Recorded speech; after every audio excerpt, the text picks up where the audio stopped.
షర్మిల గారు కొన్ని వ్యాఖ్యలు అయితే చేశారు. రాలేదు రాలేదు అని అనుకున్నారా? వచ్చేసింది ఆవిడ. జస్ట్ 3 రోజులు 4 రోజులే గ్యాప్ అంతే. చాలా మంది అనుకుని ఉంటారు ఏమంటే షర్మిల గారు ఇంకా రాలేదేంటి, షర్మిల గారిని రంగంలోకి దించలేదేంటి, చంద్రబాబు నాయుడు గారు ఇంకా చెప్పలేదు ఆవిడకి అని చాలా మంది అనుకుని ఉంటారు. వచ్చేసింది ఆవిడ. ఆ అక్క వచ్చింది, చాలా మాటలు మాట్లాడింది. షర్మిల అక్క మాట్లాడిన మాటలు మీరు వింటే కనుక మీకు ఒక రకమైనటువంటి భావం కలుగుతుంది. ఏం మాట్లాడింది ఒకసారి, షర్మిల అక్క ఏం మాట్లాడింది ఒకసారి విందామా? మావి గారు అమరావతి బదులు మావి గన్ అంటున్నారు. ఇక పులివెందుల బదులు ఆవి గొడ్డలి అంటే సరిపోతుంది. ఆవి గొడ్డలి, పులివెందుల బదులు ఆవి గొడ్డలి. జగన్ గారేమో జోకర్ అంట. ఏంటక్క మాటలు అసలు నాకు తెలియకడతాను. జోకర్ అంటే ఎవరో చెప్పనా? ఒక్కసారి జగన్ గారు జోకరో కాదు పక్కన పెట్టదాం. జోకర్ అంటే ఎవరో చెప్పనా? ఏంటి అంటే ఎవరిని జోకర్ అని అంటారంటే కనుక అసలు సమయ సందర్భం లేకుండా వస్తూ అంటారు చూసారా, పానకంలో పుడకలాగా, వాళ్ళని జోకర్లు అంటారు. ఇంకోటి చెప్పనా, మనం పార్టీ పెట్టాం, ఆ పార్టీని తీసుకెళ్ళి గంగార్పణం చేసేసాం, వాళ్ళని జోకర్ అంటారు. ఇప్పుడు అసలు అధికార పక్షం ఏది ప్రతిపక్షం ఏంటో తెలియకుండా మాట్లాడతారు చూసారు, వాళ్ళని జోకర్ అంటారు. ఇంతకీ నువ్వు అధికార పక్షాన్ని విమర్శిస్తున్నావా లేదా ప్రతిపక్షాన్ని విమర్శిస్తున్నావా తెలియకుండా మాట్లాడతారు చూసారు, వాళ్ళని జోకర్ అంటారు. షర్మిలక్క నువ్వు మాట్లాడాల్సింది అధికార పక్షం గురించి. ఎందుకని ఎవరు ప్రశ్నించినా సరే, ఏ మీడియా వాళ్ళు ప్రశ్నించని లేదా ప్రతిపక్ష పార్టీలు ప్రశ్నించని, ఎవరిని ప్రశ్నించినా సరే అధికారంలో ఎవరు ఉంటే వాళ్ళని అనాలి. అధికారంలో ఉన్న వాళ్ళ గురించి మాట్లాడాలి.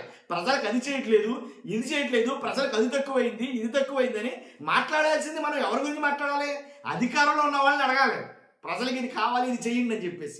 అదేంటక్క నువ్వు వచ్చి రాగానే జగన్ గారి గురించి మాట్లాడతావు? జగన్ గారు అధికారంలో లేడు, జగన్ గారు ముఖ్యమంత్రి కాదు, ముఖ్యమంత్రి చంద్రబాబు నాయుడు గారు అధికారంలో కూటమి పార్టీ. నువ్వు అదేంటో కూటమికి ఒత్తాసు తీసుకుని జగన్ గారి మీద ఫైర్ అవుతూ ఉంటావు వచ్చినప్పుడల్లాను. అసలు ఆ కాంగ్రెస్ పార్టీ వాళ్ళు, వాళ్ళకే దిక్కు వాడలేదు ఇక్కడ నన్ను అడిగితే కనుక. ఆ కాంగ్రెస్ పార్టీ వాళ్ళు ఏ దిక్కు లేకపోయినా సరే నిన్ను దిక్కుగా పెట్టుకున్నారు చూసారు, వాళ్ళకి యాక్సెప్ట్ చెప్పాలి. వాళ్ళైనా కొన్ని ఇన్స్ట్రక్షన్స్ జారీ చేయాలి. అమ్మా నేను ఇక్కడ పీసీసీగా చేసింది లేదంటే మా పార్టీకి నేను ఇక్కడ పెట్టుకుంది ఎందుకు అనుకున్నావు? అక్కడ జరుగుతున్నటువంటి రాష్ట్ర ప్రభుత్వం చేస్తున్నటువంటి తప్పులను ఎత్తి చూపుతావని, రాష్ట్ర ప్రభుత్వం మీద నువ్వు మాట్లాడతావని, రాష్ట్ర ప్రభుత్వాన్ని ప్రశ్నిస్తావని. కానీ నువ్వేంటమ్మా ఇళ్ళప్పుడల్లా నీ అన్ని మీద పడిపోతున్నావు అని చెప్పేసి వాళ్ళన్నా అడగాలి. ఇలా మాట్లాడితే మన పార్టీకి బ్యాడ్ అవుతుంది. ఎందుకు కాంగ్రెస్ పార్టీ ఆంధ్రప్రదేశ్లో ఉందరా అంటే కనుక జగన్ గారి గురించి మాట్లాడడానికే, అంతేగాని ప్రజల పక్షాలు మాట్లాడడానికి కాదు అని అనుకుంటారక్క. కాబట్టి వచ్చిన బట్టి ఇప్పుడు జోకర్ ఎవరవుతున్నారు ఏంటి, పొలిటికల్ జోకర్ ఎవరిని చేస్తున్నారు ఏంటి, వాళ్ళకి కావలసినప్పుడల్లా నేను రప్పించుకున్నారు అక్క, నీకు తెలియడం లేదు. రాజకీయంగా అలాగనుకున్నారు వాళ్ళు, రప్పించుకున్నా రప్పించుకోకపోయినా నువ్వు తటస్థంగా అలా వస్తావు చూసావు. నిజంగా ఎప్పుడు ఏదన్నా రాష్ట్రంలో సన్నివేశం ఏదైనా జరిగిందండి, మావి గారి గురించి రాష్ట్రంలో వాడివేడిగా చర్చ జరుగుతుంది. అక్క రాలేదంటే అనుకున్నాను. నిజంగా 3 రోజులు అయిపోయింది, 4 రోజులు అయిపోయింది, నాతో పాటు సజ్జల గారు చాలా మంది అనుకున్నారంట ఇంకా షర్మిల అక్క రాలేదేంటి, వచ్చి రాగానే ఖచ్చితంగా జగన్ గారి మీద అటాక్ చేస్తారు కదా అక్క అనేది కనుక చాలా మంది అనుకున్నారట. వచ్చి రాగానే ఏం చెప్పాలంటే ప్రజలకు ఏది అవసరము, ప్రజలకు ఏది కావాలి అనే దాని గురించి మాట్లాడాలి అక్క, జగన్ గారి గురించి కాదు. ఇంకా గొడ్డలి ఆ గొడ్డలు ఎప్పుడో తుప్పట్టేసి ఉంటుంది అక్క నాకు తెలిసి. ఆ గొడ్డలు నిజమైతే కనుక తుప్పట్టేసి ఉంటుంది. అది దాని గురించే తుప్పులు మనం వాళ్ళ రికార్డులు అరిగిపోయేలాగా నువ్వు ఇంకా దాని గురించి మాట్లాడితే అక్క నా తెలియకెడతాను. మాట్లాడడానికి సమస్యలు చాలా ఉన్నాయి. నిరుద్యోగ వృత్తి ఇవ్వట్ల ఆంధ్రప్రదేశ్లో మాట్లాడు. నిరుద్యోగులు చాలా మంది ఉన్నారు, వాళ్ళకి ఉద్యోగాలు లేవు సరిగ్గా నిరుద్యోగ వృత్తి ఇవ్వట్ల. మా అక్క మా కోసం మాట్లాడుతుంది అనుకుంటారు నిరుద్యోగులు అందరూ, వాళ్ళ గురించి మాట్లాడడం.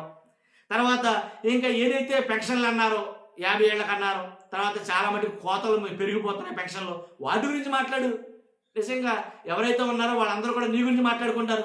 అంతేకాదు ఇంకా చాలా ఉన్నాయి, రాష్ట్రంలో సమస్యలు బోళ్ళు ఉన్నాయి.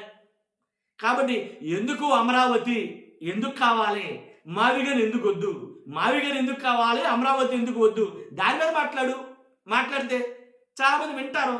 అంతేగా నాకు ఇంకెంతసేపు జగన్ గారి గురించి నువ్వు మాట్లాడడం మేము చెప్పడం ఏదో తంతు అయిపోయింది. అక్కడే చెయ్యాను వద్దు, ఇంకా సరిపెట్టే. ఎందుకంటే జోకర్ అనుకుంటున్నారు చాలా మందికి, జగన్ గారు జోకరో కాదో అది పక్కన పెట్టేస్తే కనుక మనల్ని జోకర్ అనుకునే పరిస్థితులకు వచ్చేస్తాం. కామెడీ జోకర్ వచ్చింది అని అనుకుంటారు రానున్న రోజుల్లో. అంటే రాజకీయంగా పూర్తిగా శిథిలావస్థకి చేరిపోయే పరిస్థితులు ఏర్పడతాయి. ఏంటంటే వస్తుంది వచ్చి జగన్ గారు తిట్టి వెళ్ళిపోద్ది అంతే. ఆవిడకి రాష్ట్రంలో ప్రాబ్లమ్స్ ఏమీ పట్టవు అని మాట్లాడుకుంటారు అక్క. ఆ పరిస్థితి అయితే తెచ్చుకోకు. ఏంటంటే ఆవిడ మాట్లాడింది ఒక్కసారి నేను వీడియో పెడతానండి.